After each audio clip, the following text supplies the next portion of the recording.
Mama batata bandeko topesi bino mbote à partir ya Grand Place ya Bruxelles. Lelo émission na biso l'Union fait le Congo et tokobana yango na kati ya Belgique. Tolambeli bino 3 grands reportages. Ya liboso bokolanda ba coulisses ya match entre Vita na Mazembe. Makambo nyonso elekaki avant, pendant les matchs et après les matchs. Bokolanda yango kaka na kati ya émission na biso l'Union fait le Congo.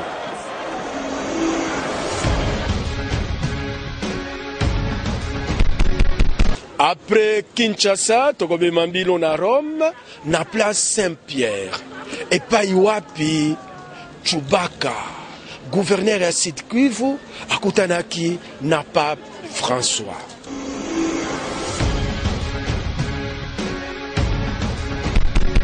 Pona kosukisa émission na biso, tokozonga awa na Bruxelles, na Matonge. Matonge ekomi ngai ngai.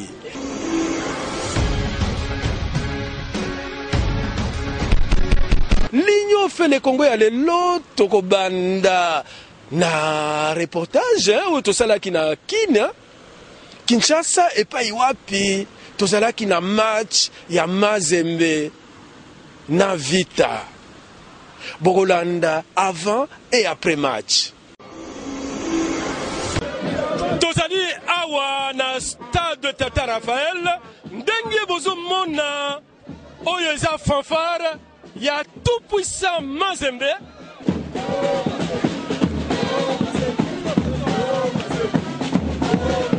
Papa Mbote Mingi. Les lots pronostics. Non, nous sommes des vainqueurs. Toko gagné, to ça, to eboto gagné. To messana ba match aboye. Vite esa équipe munene.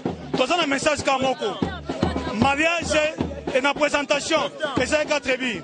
Na mariage coutumier ezala ki un but. Na mariage civil un but. Les lois mariage religieux. Bato ba ya to fêter. Question mosusu lelo na CAF. Des équipes congolaises. Oui, na demi-finale. Et ça libino nini. Et sengomo ko makashi parce que Mazembe bundaka emoko. Tunga motomoko ya to sungana parce que l'union fait la force. Ni l'union fait la force. Fallait ba ya to sangana poto kende liboso. Ata bango bazui. Et ça malamu ata biso to jouer ça mais biso ne to L'Union fait le Congo émission ya Sika ya les amis de Wechi sur la RTNC. Bomoni tokomi na deux équipes. Na minute oyo bana poto musique ezali sous na place T. Football et ko reprendre place nango. Bongo te papa. Bongo. L'impossible n'est pas. L'impossible n'est pas. Bana poto équipe zo la fierté ya Congo yango yo. Okomi ozana poto batu na yo, oza congolais. Bongo ta fanfare hein comme ça bokende.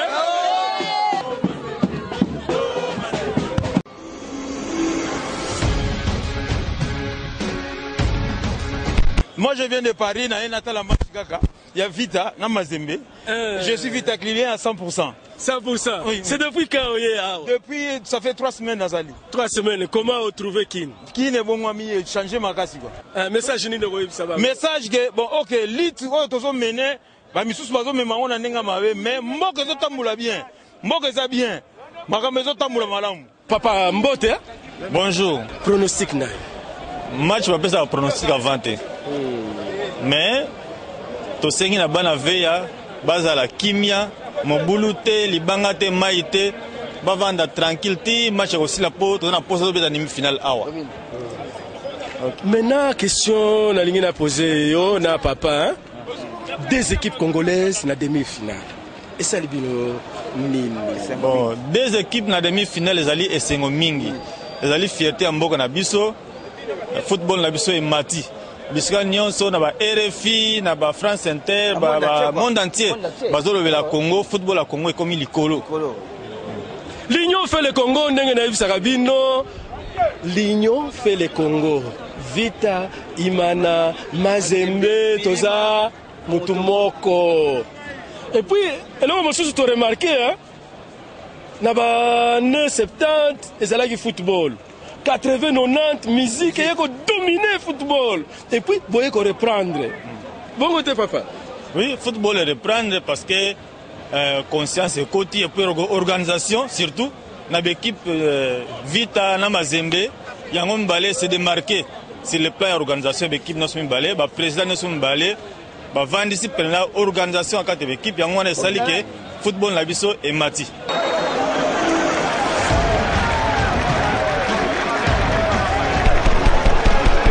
Match esili ndenge bozomona. Mama, où tu football hein? Na uti papa. Yo fan équipe nini? Donc na chouette na fan équipe nyoso mibale mais équipe préférée Vita. Vita. Oui. Lelo Vita beti bien. Beti kitoko makasi. Mais a raté hein? A raté ko bango nyoso ba raté ala on match mais na zala l'espoir que ezala on match moko à nil mais na sepeli ka po biso soit qualifié. Donc équipe nyoso mibale à Congo quoi. Na la question mosusu. Mikolo yo on a kin bazo beta lisusu masolo ya ndule te. Eza pona nini ndule kiti boye? D'après yo. Ndule so ekiti wana vraiment na habité. D'après yo. Eza pona nini? Bon, il y a pas comme na bango soit ba conflit na bango na habité. Mais match parce que na habité match eza kan non? Mais eza logo eza on attend. Non, ndule na biseko kita dans le sens que ba musicien na biso ba komi ko se baser mingi na sexualité. Donc et leur essentiel les insulter. Ba komi kaka mamuka trop sexy. Donc et leur a bien zatebi. OK, nzembo e conseiller ka mutu. Nzembo bokota on a famille, papa vandi, maman vandi bozota la mesikoyo. Ba façon ba musicien na biso ba komo yembe ta su kitoko te. Tunakutana na bwana Marcelin, yeye anatoka Bukavu, juu ya kuona match ya Vita Mazembe. Habari bwana? No sawa, asante. Bata Bukavu biko na kuona? Bukavu ni sawa. Hapa kweli mimi kwa kujionea mimi peke bila ku commentaire. Unaona match ya leo? No match ya leo hakuna commentaire. Mwenye atasema vingine anadanganya. Mazembe kila mtu anaona Mazembe no vile anapiga. Ile ni equipe. Hakuna commentaire njoo Mazembe.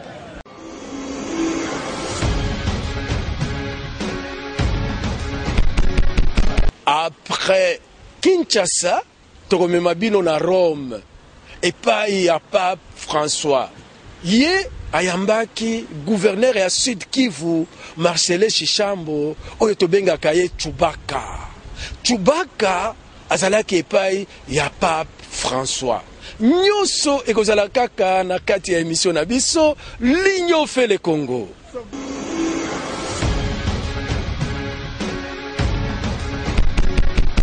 Eza oyabino moko Cyprien Wechi, gardien du village, tozali awa na place Saint-Pierre et pa iwapi Pape François Ier akosa la messe ndenge bozo yoka ba applaudissement Pape aye.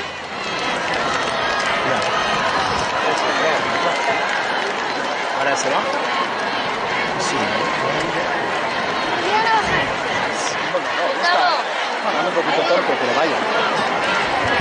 Il a parlé de l'unité des chrétiens. L'unité des communautés, l'unité de tous les chrétiens qui est la base de nous tous. Et il a dit d'éviter toutes les divisions dans les communautés, dans les paroisses et d'encourager cette unité que Jésus a voulu pour l'humanité et pour nous tous en tant que chrétiens.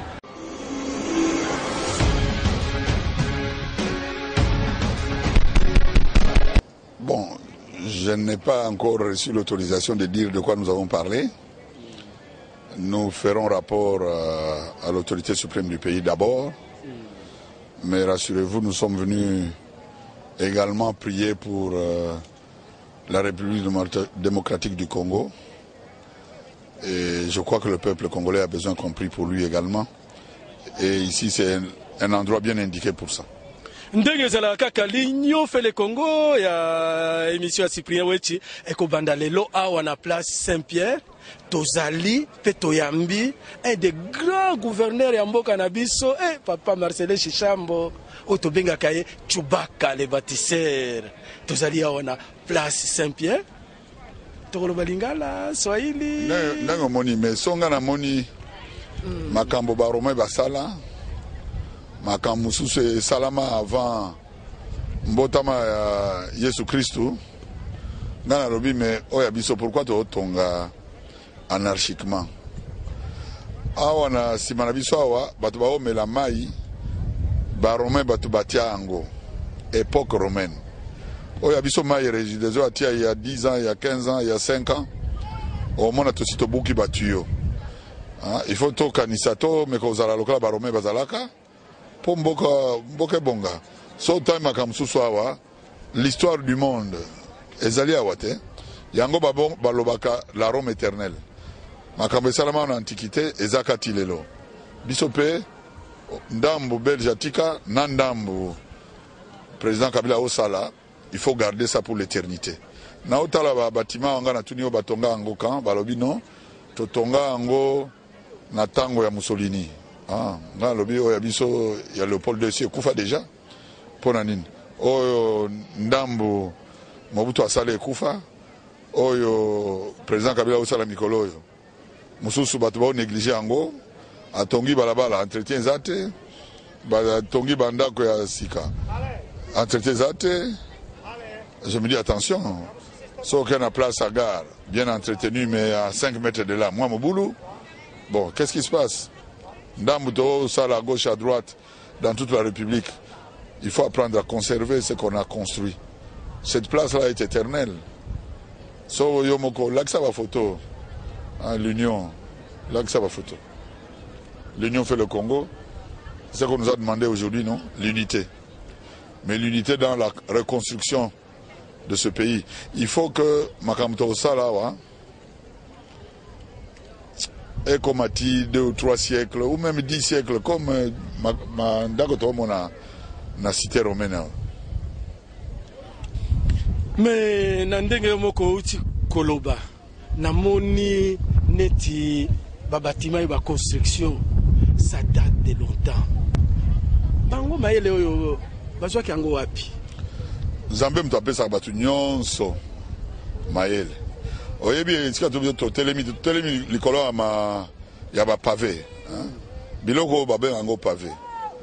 Na Bukavu tozo lancé ba pavé le 5 septembre. Tobandi pose à ba pavé. Puisque biloko to monawa. Bati yango kala. Elo babenga ka chaussée romaine yango te. Biso pe tout ça ba chaussée congolaise. Batu ba ya après 2000 ans 3000 ans bakuta ngote. Pourquoi biso toko kangote? Tozo bana sud Kivu chaussée romaine. Ezalaki nakin, ezanakin. Côté Akin Mazière, qu'on appelle pavé Zalaka. So moni balabala belge atika na 60. Commune à Barumbu, commune à Ksasa, commune à Lingwala, commune à Kitambo. Mais tous les années ni pono totia biloko. Ba pavé ko sala manakin. Ezate que tozana carrière te, na lutende le carrière ezalite. So to lukima mabanga to bandi pavé. Baoya après biso dans 3000 ans, 5000 ans, tangote. Il faut makamane zakana ba mutuna biso. Quand je reviens sur la commune périphérique et la commune à Gombe. Mais pourquoi tous les années, il faut to bandate. Ba commune n'est pas nangana Bukavu. Il faut to banda. Commune à Mbujimai. Commune à Kananga, commune à Matadi. Mais vous avez moi mon boulot parce que nga na utaki Bukavu na sala ki ba reportage na moni musala nayo ba bengi o Chubaka mais ba construction anarchique eza ebele ba mosusu ba morceler parcelle à 4 parties ba fosse septique bati ba salon na kati okosala ndenge nini pour ya ko remettre en ordre ndenge ba belge batikala kibiso bandako. Oye bien, makamba utongeza laka yo bandi. Oya après yo alandi pe muka. So alandi te wana problème na eza problème na ngate. Oya ngai Nzambe, ngana kwe na avion te, na kwe na avion. Na bimi na depuis na kwe na sali ba moins kilomètre na ville ya Bukavu wana. Alors nazo banda ba pavé. Boso lobi susu na kwe na kelibela. Oya après ngai il faut continuer msalati. Yo kanisi makamnyo so monawa e bandaka na ba romain ngana bisio makambo ya Jules César te époque romaine mais Mussolini c'est le 20e siècle na makamsu to mona mikoloyo c'est le 21e siècle aujourd'hui il faut tout simplement oyayo oye osali musala otiki okufi ok bao bakoya na simana bango pe ba continuer pour mboke bonga ezaka ndengona biso pe ndenge olobi le 5 na mois de septembre tokozala na Bukavu na lancement ya ba pavé moto na moto asala oyaye ba mususu bakoya bako augmenter yo bandi na ba pavé il faut to la kisango bawo bakoya simana yo basala eloko mususu po mboka na biso ekende liboso bongo te papa gouverneur. Oui, papa Wechi, c'est ça le message. Message mususu, il faut quand même prier. Hein. J'ai comme l'impression que les gens ne prient plus assez. Surtout pratiquer la prière, pratiquer les enseignements. Si on a la chance, comme est-ce que so bimia oza nano chrétien, donc il y a des problèmes. Gana yawa pour me ressourcer. Et ça temba liboso na yawa. Et ça troisième fois na comme na place Saint-Pierre. Il y a liboso to yaga na mokonzi ya mboka na 2008. Tozongi susu tango archevêque Mosengo. Nana zalaki pape. Wana zaki Benoît XVI. Benoît XVI. Lelo na eu chance na yo mona pe François. Alors tam susu lobi yo kao oyalandi François pe so ngana kenante na moni. Et puis la vie continue. Pour na soki sa interview na biso balandi nyoso ya Union fait le Congo bazolanda yo oyo bazana poto mokili mobimba et sans oublier Bukavu. Oui, ce que j'ai compris en venant ici, l'église c'est d'abord les chrétiens. La hiérarchie de l'église gère les chrétiens. Chez nous ça doit être la même chose. La hiérarchie de l'église doit nous gérer aussi. Et tenir compte surtout de nos aspirations. Message nanga yangona. Merci beaucoup. Tokomina suka émission na biso. Lelo pape ate ibiso réconciliation unité. Yango ngaipe na se ressourcer awa na kozonga na Bruxelles na kosala réconciliation entre bandeko na biso na gouvernement na opposition potozala bomoko. Ndenge papa maréchal alobaki tata bo moko mama bo moko ekolo bo moko. Merci papa Wechi. Que ce message entre dans nos têtes et qu'il reste dedans surtout.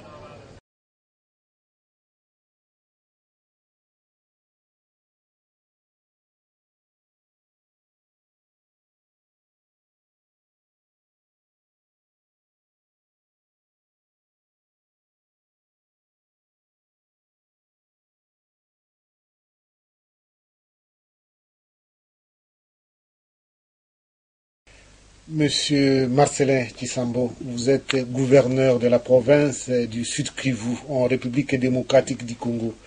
Déjà, monsieur le gouverneur, quand on cite les noms du Sud Kivu, c'est déjà toute une histoire.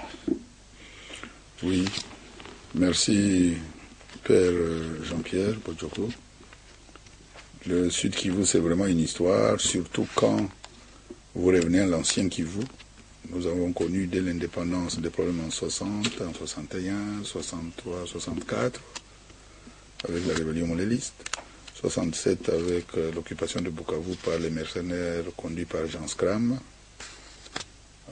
puis tout ce qui se passait au Katanga, Chaba 1, Chaba 2, Moba 1, Moba 2, avait des conséquences directes sur le Sud Kivu. Et l'AFDEL est venu en commençant par le Sud Kivu. Et quand on a recommencé avec leur CD une année après plutôt, c'était de nouveau le Sud et le Nord Kivu.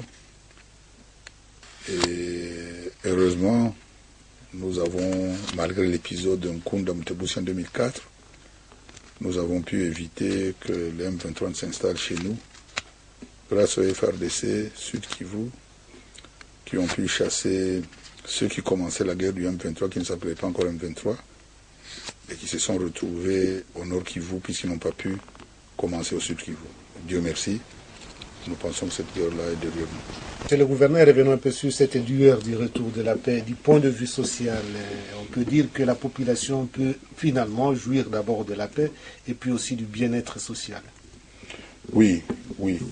Il n'y a pas longtemps, il y a 2 ans seulement, aller au champ pour les dames, c'était tout un risque. Le risque de se faire violenter. On était même devenu la capitale mondiale de violences sexuelles faites aux femmes. petit à petit, tout ça est en train de partir. Et c'est utile, c'est important qu'il y ait la paix pour qu'on revienne petit à petit au champ. Nous avons un programme ambitieux de réouverture de routes de desserte agricole. Mais encore une fois, j'appelle à la population, à nos populations, de tout faire pour convaincre ceux de leurs enfants qui ont encore la logique de la guerre dans leur tête, pour que le retour des travaux des champs se fasse de façon à ce qu'on revienne vers l'amélioration des conditions d'alimentation d'abord.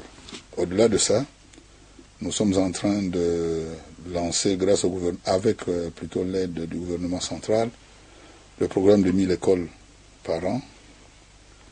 La province Sud Kivu a eu l'année passée 48 écoles à construire ou reconstruire. Et nous espérons obtenir pour l'année prochaine une centaine. L'option, c'est qu'on rapproche l'école des villages, de façon à ce que les enfants ne subissent plus les corvées de longue distance. Ça, c'est le volet social côté enseignement. Mais il y a également le volet social côté santé, où nous venons de recevoir, j'ai quitté Bukavu, et la veille de mon départ, j'ai remis des ambulances au nom du gouvernement central à certains centres de santé et des équipements médicaux importants. J'ai reçu d'abord 6 ambulances pour 6 territoires sur 8 que compte la province, et les autres ambulances pour les provinces, plutôt les territoires qui n'en ont pas eu, ça vient le mois prochain. Donc il s'agit de nouveau du côté sanitaire de s'occuper également de l'amélioration des conditions de soins médicaux pour les populations, pas seulement celles de la ville, mais également celles de nos campagnes.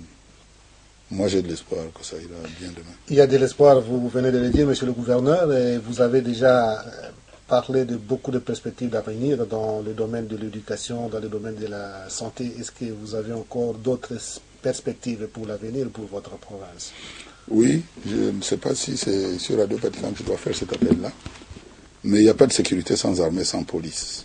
Nous avons reçu du gouvernement central l'autorisation de recrutement des enfants dans l'armée et dans la police. Il faudrait que les familles de tout le monde se mettent en tête qu'il faut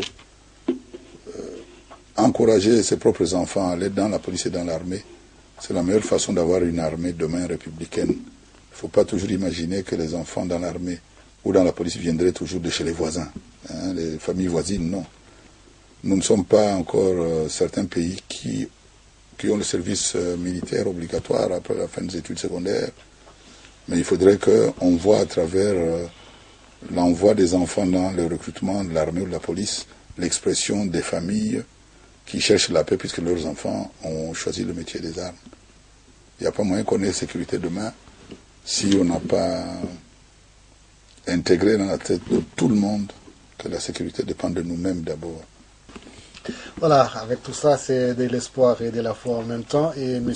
Marcel Tshisambo, gouverneur de la province du Sud-Kivu en République démocratique du Congo, nous vous remercions pour ce temps que vous avez dédié à Radio Vatican, mais probablement vous avez un mot de la fin ou quelque chose à ajouter qui n'est pas ressorti de mes questions. Non, c'est-à-dire que moi je voudrais plutôt demander à ceux qui nous écoutent d'avoir la foi. Tout vient de Dieu, et c'est lui qui réglemente la vie de tout le monde, aussi bien le présent que l'avenir. Si on se confie à Dieu, tout est possible, je crois. Et surtout accepter la volonté de Dieu et tout ira bien. Nous avons la chance d'être un pays encore essentiellement chrétien au Congo. Et je voudrais voir les catholiques reprendre la place qui était la leur.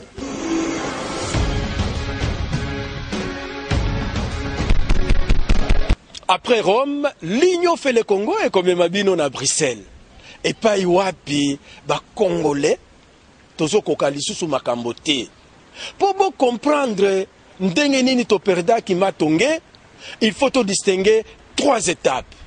Étape ya liboso de 90 à 2000, étape ya mibale de 2000 à 2011 et Dernière étape de 2011 à ce jour. Lelo tokobeta masolo il y a 1990 à 2000. Na 1990 à 2000, et ça des périodes oyo to perdra qui contrôle ya banana biso.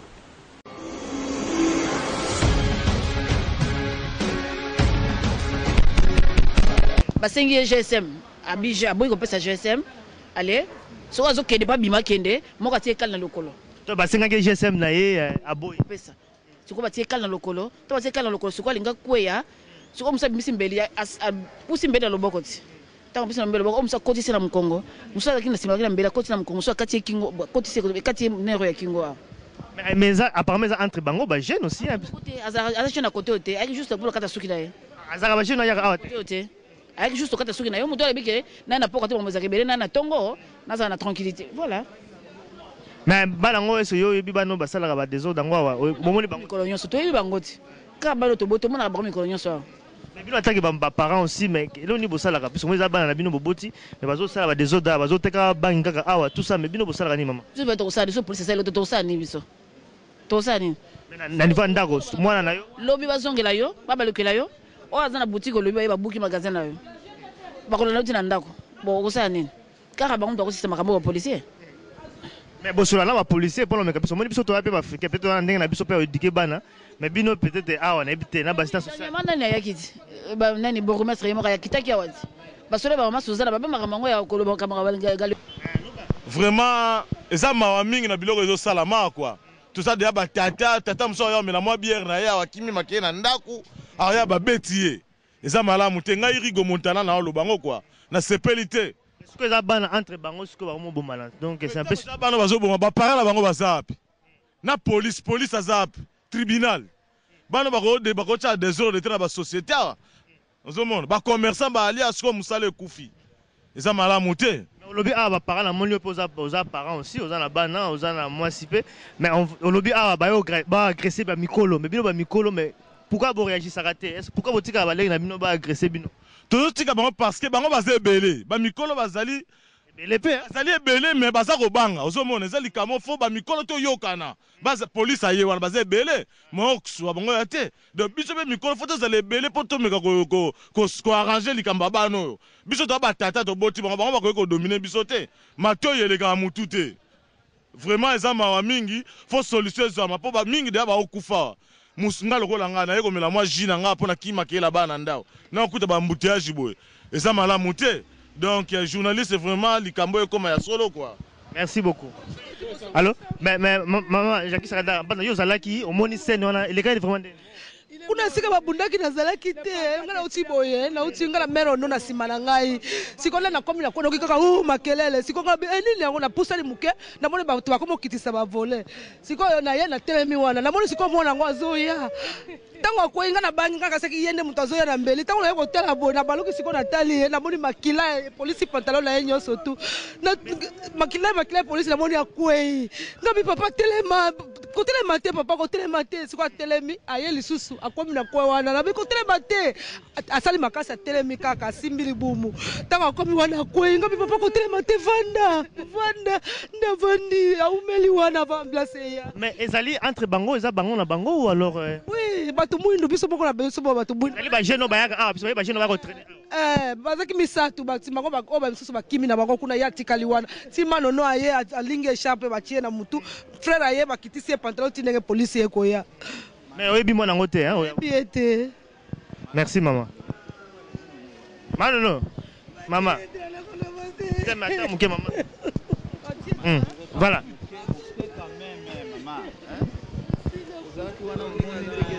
bon monsieur l'ambassadeur en tout cas aux la carte quartier Matonge et là que tout ça les ma ils allaient logo vraiment il y a pas si mingi moi na biso lek na biso moko ati ko kufa awa baninga ne kaka nde babomi na ebité ba impression na vraiment ezali en tant que représentant en tout cas ba congolais à la carte Belgique ezali likambo comme ko bangisa mbala toza ko yebisa batu surtout ba boti ba ke bana bas encadrer bana malamu parce que emonani ke bana na biso mingi bakomi converser na criminalité toza na mboka bapaya il ne faut pas que la réputation na biso continue ko beba ndenge we ça fait kaka na mikolo eleki soko ka ya boni oyo ya violence d'une façon extrême eleki entre ba Congolais. Hein? Il paraît que bon, dernièrement na concert ya Kofi moko abetaki Masasi kuna au point que il y a 3 semaines na monaki reportage moko na RTBF elekaki oyo sikoyo balobi que violence na milieu ya ba Congolais et comme eleki sikoyo ya ba arabe. Or soko to comme na niveau wana et comme niveau peut ko fragiliser existence ya communauté ya wana kati ya Belgique. Hein? Alors il faut que batuma se ressaisir bakambwana za koleka na milieu ya bana bazana no ba mineur. Il faut que ba parents bazala na responsabilité. Hein? Ba parents balamuka. Hein? Soki bazako kwa juste ko simba bana te baluka moyen na ba commune na ba autorité na ndenge ke ba rétablir discipline na kati ya ba famille parce que ko tika bana ba ken ndenge wana te na situation ya ndenge boye. Et ça malamu te pas la communauté na biso. C'est vrai que lobby monsieur l'ambassadeur mais c'est vrai que situation oyo e bandi lelo te bandi ka mo kala. Na niveau commune ba yebaki déjà makambo oyo ndenge bando kende biso na ba musala biso to sala ka jiko to to beta ba matoyi makambo ezo le kala matonge e comme grave. Apparemment comme ezalaki entre biso moko ba africain entre biso moko ba congolais ba autorité ba yango pe ko tika kaka ndenge wana situation ebeba puis c'est vrai que ba parents il faut ba sala pe ba pesa toli na bango mais aussi na kata ba autorité ya place oyo puis le système aussi système ya na loba problème ya niveau social problème économique ils a pauvreté aussi dans la communauté na biso et aussi na ba autorité bango pe bazo tika biso na ndenge wana mais c'est l'ambassadeur. Il faut likambo yo koloba yango na esprit de responsabilité parce que il faut ba autorité bien sûr bazali ba autorité mais il faut total likambo ndenge intérêt à communauté congolaise non liboso il faut kotala pourquoi batu ba udi pa na biso ba yawa donc il faut pas que toluka ba prétexte ya koloba no ba autorité basali bwana autorité moko atindi congolais te ya boma muninga na ye. Ok, voilà les problèmes. Il y a 4 na milieu na biso. Il faut que to simba yango malam to kanisa que ekoki ko ternir pendant réputation na biso mabe tel que et que comme à moindre likambo kaka mutu bakabati batie na avion ba expulser. Ngolo papa l'ambassadeur. Papa ambassadeur. Nangana sengo eloko moko en tant que papa ambassadeur ya mboka na biso parce que tolingi te image na biso elakisa mabwe na mboka mopaya te parce que biso ba maman to de ça to sala boyeke yo en tant qu'ambassadeur to ko mona yo pona yo zwa décision mona ba autorité belge bana na biso ba komi ba voyou ba délinquant ata ba nationalité belge ba retirer ba nationalité ba donc ça ba na mboka comme ça ba mona qu'est-ce que c'est la vie na mboka na so parce que to yaka po batanga ba zo venir loko ba zo venir te o teme ko ça ba na mboka que moi elonye zole kana kati na mboka na kasi mtu papa mbaze mtu ko décision auprès ba autorité belge que ba buta ba mikando bazana ba zo ba na pays comme ça moi na réalité ndenge zali. On va répondre papa ambassadeur. Oui, d'accord na yo ki préoccupation na mesali kama moko munene. Oyebi que tozai na mboka ezali état de droit. Donc pas que mutu azana nationalité awa ba expulser ba ko sala yango te. La bamboka monsieur Salemaka en tout cas, la ba Suède, la Allemagne salaka. Oui mais awa toza na Belgique. Mais biso moko pe to sangana pas on peut savoir proposition. Voilà. Les parents volent du matin jusqu'au soir, ils sortent tous pour aller voler les enfants, qu'est-ce qu'ils vont faire? C'est-à-dire qu'il faut tous en responsabilité. Moni na kati ya communauté congolaise, ambassadeur Aza diplomate, mais biso ba parents, ba mitou ezali, ba mikolo, oyo bazana opinion, ba leader opinion en Belgique bazali. Bato bazali soki ba lobby na bato ba royoka. Moi je pense qu'il faut que Batouana, donc au bazar quoi, leader d'opinion. Qui sont en banane. Non, c'est-à-dire que Moutouron Éco d'effort, tous les sportifs sont derrière Éco d'effort. Vous avez vu? Batuloko la bakoka masakuba, Batuloko la papa Dieu, Batuloko la Dieu de, Batuloko moi belé, Bassi Missou bazali qui tiennent tous les cafés ici, Basagi, Charo fait tous se réunir parce que ceux qui te continuent bouiller. Comme ça quand ça que moi na muninga mtarola là quand yayo mtalali. Mais c'est vrai que le lobby est très important. Mais quand on voit les parents se réunir, mais les parents entre bango aussi complications à la bango na bango déjà koyoka les alarati. Bana oyo ba ça désordre déjà bana bango mo babotama. para ye moko ne Zach le ba tinda bina mona moko boye ay beta no Zakari donc papa ye moko tindi mona beta na sika wana comment est-ce que ba para ba sangana ensemble pas ba trouver ba solution makasi te mais biso be faut on signer ba petit parce que ba petit vous comprenez bazaka ba petit je le dis parce que moi-même j'ai été victime voilà effectivement vous comprenez mais botu na bana wana oya mwana muke azana âge ya mwana nga libosa betinga mbata onga na salaye vous comprenez tous en mboka là to confondara te que bonabo ils ont l'accepté to babusenzi ambassadeur répond ngwa il y a 3 semaines sur la RTV le que biso to comme plus criminel que bandibu en Belgique et positif te vous comprenez communauté zaki muke lelo bato ba poto kala moni que to comme belé et puis toujours continuer au bota va pas continuer go ya alors ceux qui te continuer quand boyo kozala car petit baza d'autres continuer ko encadrer bangote et qu'on retombe un jour sur Bisso et sur la communauté nous sommes en train de garder ma bombe à exploser. Moi je pense que loi oyo bani bazwa ya ko bengana ba parents ya bien comme ça moi non le roi mineur le roi yo moyen éduqué aux athées tu passes toute la journée à aller voler aller sur ça nini le roi moi non atikal na ndako zo zete loi bali bazwa na parlement il faut to appuyer yango c'est-à-dire que bakangi mwana ozana âge no 14 mwana nani Zakari ba baso atana Zakari ba bazana mukana nini babana na yo tatozana mukana nini oh mukana na explication bakangi nanu yo nanu ceux za belge ba botoli nationalité c'est que pétion atika la awa total parce qu'en France on l'a fait ça a marché et en Allemagne on l'a fait ça a marché pourquoi ça ne marcherait pas ici ceux qui va expulser 20 personnes ça a 30 ans ba no craquer na kin au moins a changé mes côté voilà ni bozo mona en tout cas vous allez en plein quartier Matonge bozo mona bino mo vous allez vraiment situation dramatique au Salema bande ko babiso baleki na biso nde to lobaka toujours ba mususu ba yeko boma moninga na bango ba tiembeli auti kukufa sikoyo bozo mona ezali vraiment ezali na kati na biso biso ba africain likamba liwa ezali vraiment très important ezali lo mo touchera vraiment mutema bato bazali vraiment bazali na détresse vraiment kolela situation mo impuissance na loba ezala ba parents ezala ba jeunes ezala ba tunyoso baza un peu na moni na situation moko oyo ya faiblesse pour me un peu trouver un peu solution oyo ils ont ça les na Matonge ezali ba jeunes na biso moko situation oyo je crois que c'est présentant déjà plusieurs fois comme un peu trouver un peu solution pour la ba jeunes na biso bazo kola ba jeunes oyo peut-être l'homme soit au salaté ba décrocher ba sala ba ba col buissonnière il ne faut rien qu'on un peu trouver solution pour la un peu encadrer bango ezali peut-être musa na biso pe oyo tout ça en tout cas tous se mettre encore vraiment makasi pour un peu trouver solution oyo puisque situation comme bandaki neloko moya muke ezali na bitumba ezali ko beta mais en tout cas comme la situation moya ya liwa bambeli bato ba comme kufa papa na albani ozali tout un poussé ba parents tout d'abord surtout ça dégénéré boye un poussé ba parents deuxièmement surtout beaucoup la bana to na mboko mboko ta lelo mutalalia donc c'est des leçons mais parents basolo ba parents mais yoza parents papa mais c'est vrai que boza un peu impuissant bozo ko kapina ko résoudre des problèmes à bana te bana obino moko boboti bozo ko meka vraiment ko pesa bango toli o ipinde ko kite vraiment ko lobani papa pona ngai naza parent mais na papa eloko epesi ngai ezoko pesa nga passe epesi pe passe donc to yebi ndenge ni to ko suka na yango te solution décision na ngai kaka esiko il faut bakangango ke eko suko continuer pour puisque oza soni poto yo tozalaka boye te awa na garele yo tozalaka boye te lelo yo mwa bana mike bakomi komonisa biso ndenge mosusu tozoyeba ndenge nini ya kozwa solution c'est ça mais bozoloba bozokoka te bino ozoba parent bozokozwa solution te et puis ozoloba ke non voilà bakanga awa mais za solution te okanga puisque eko déplacer awa ezali galerie c'est vrai qu'on va déplacer pe susu violence ngo na côté mosusu mais qu'est-ce qu'il faut peut-être pour le un peu trouver solution beaucoup plus concentré papa bon justement lobby a solo ndenge pe lobby ezali merci mingi na ndenge lobby bon biso ba parent to sala nini il faut to lukato sangana esika moko pe to zwa solution pona likambo ya bana na biso ndenge sipe baza ko sala pe to parent na moko na maboko moboti abenda mwana na litoi pe to koka koluka to silisa likambo ou bien biso mikolo to kota simana bo to luka to zala to bana wana to luka to sukisa bango na makambo bango baza ko sala.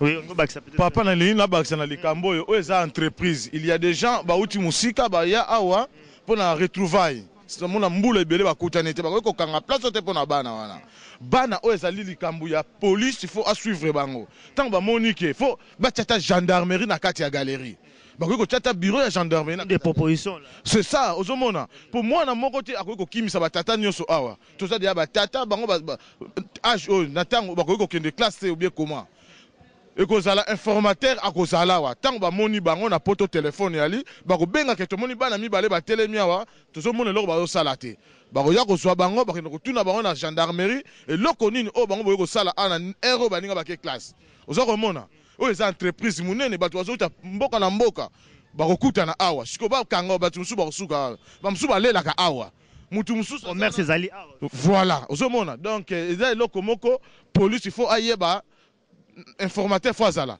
tant bamoni mwana muka telemi afo baya kozwa ye batune soki eloko nini azosala awa oza komona.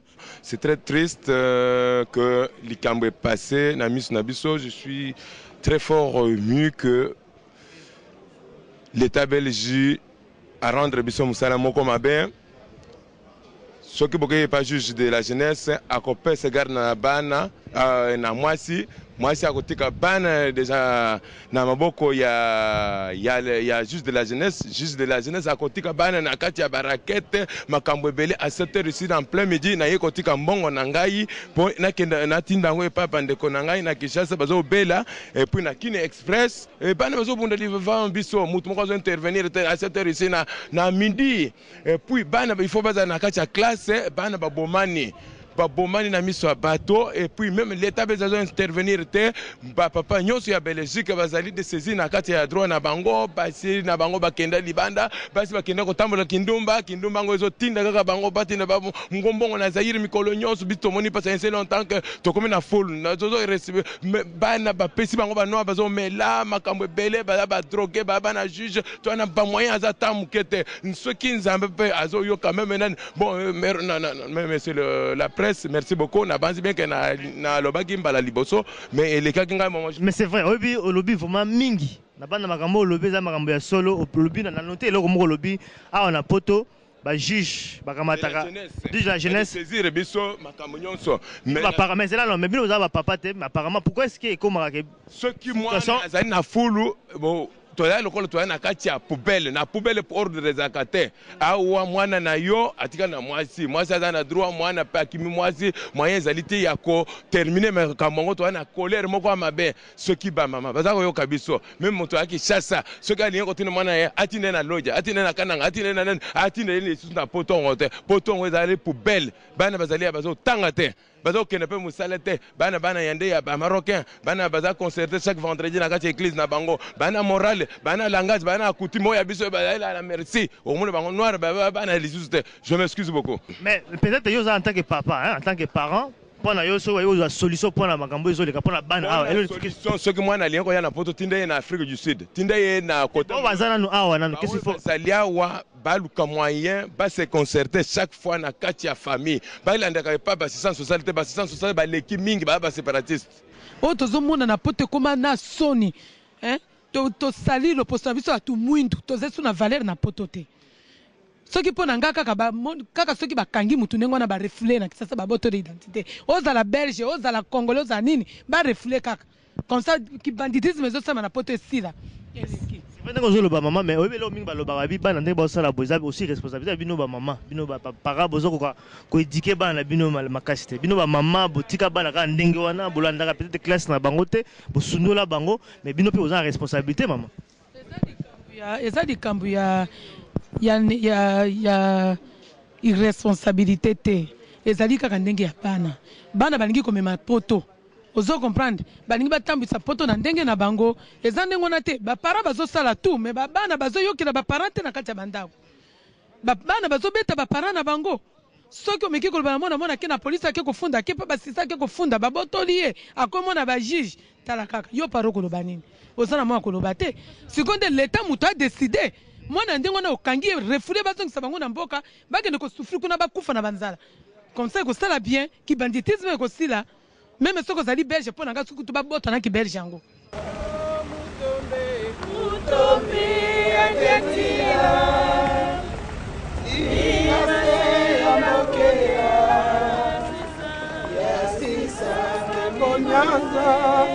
yalanda fumu na te ambani owe kware mbote ya suka